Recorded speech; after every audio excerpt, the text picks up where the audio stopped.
கிரகஸ்த ஆசிரமத்துக்குள்ளே enter பண்ணும் பொழுது அந்த பர்சனுக்கு என்ன தெரிஞ்சிருக்கும் அப்படின்னா, கல்யாணமே எதுக்கு பண்ணிக்கிறோம் அப்படிங்கிற அறிவோட அந்த பர்சனால் வந்து கல்யாணம் பண்ணிக்க முடியும். இல்லைன்னா என்ன ஆகும்?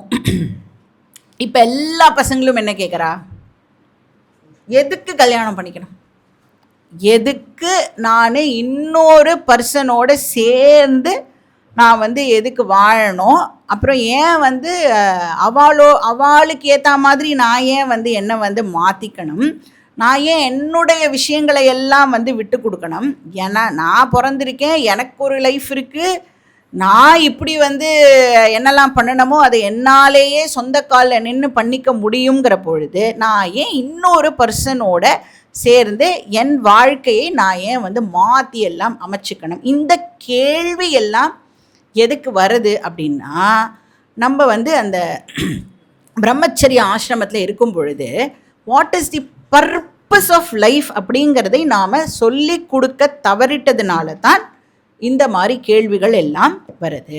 அப்போ அவளுக்கு தெரிஞ்செடுத்து அப்படின்னு சொன்னால், அந்த பிரம்மச்சரிய ஆசிரமத்தில் ப்ராப்பராக கல்யாணம் பண்ணிக்கிறதே எதுக்காக அப்படின்னா, கிரகஸ்தாசிரமத்துக்குள்ளே நீ எதுக்கு என்டர் பண்ணுற அப்படின்னா, கிரகஸ்தாசிரமத்துலேருந்து வெளியில் வரத்துக்காக நீ கிரகஸ்தாசிரமத்துக்குள்ளே என்டர் பண்ணுற அப்படிங்கிற அறிவு அந்த பர்சனுக்கு இருந்ததுன்னா, அவன் வந்து கிரகஸ்தாசிரமத்துக்குள்ளே என்டர் பண்ணுவான், அங்கே என்ன பண்ணணுமோ அதை பண்ணுவான், குவாலிஃபிகேஷன் எல்லாத்தையும் அக்வயர் பண்ணுவான். ஏன்னா கிரகஸ்தாசிரமத்துக்குள்ளே என்டர் பண்ணாதான் குவாலிஃபிகேஷன் டெவலப் பண்ணிக்க முடியும் நம்மளால், இல்லையா?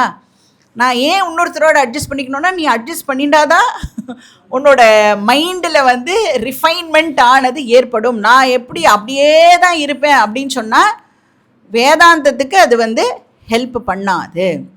அப்போ அந்த அட்ஜஸ்ட்மெண்ட் எல்லாம் எதுக்கு அப்படின்னா நம்மளுடைய மைண்ட் ரிஃபைன்மெண்ட்டுக்கு.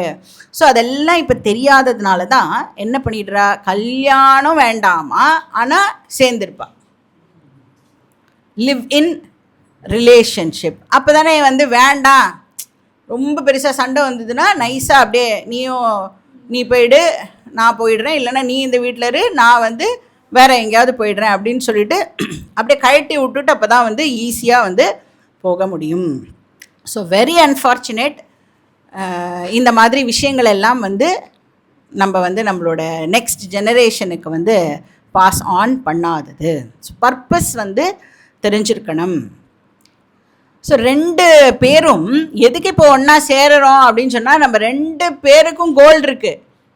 நீயும் மோட்சம் அடையணும், நானும் மோட்சம் அடையணும், 2 பேரும் தனித்தனியாக தான் மோட்சம் அடையணும். ஆனால் அந்த குவாலிஃபிகேஷன் இருக்கே மோட்சத்துக்கு, அதை 2 பேரும் சேர்ந்து அடையலாம். அதுக்கு தான் கல்யாணம் பண்ணிக்கிறோம். மோட்சம் அடையிறது தனி, ஆனால் அதோட குவாலிஃபிகேஷன் இருக்கே, அதை நான் வந்து ஃபேமிலியாக சேர்ந்து இருந்தால் அந்த குவாலிஃபிகேஷனை என்னால் ரொம்ப குயிக்காக ஈஸியாக என்னால் வந்து அடைய முடியும்.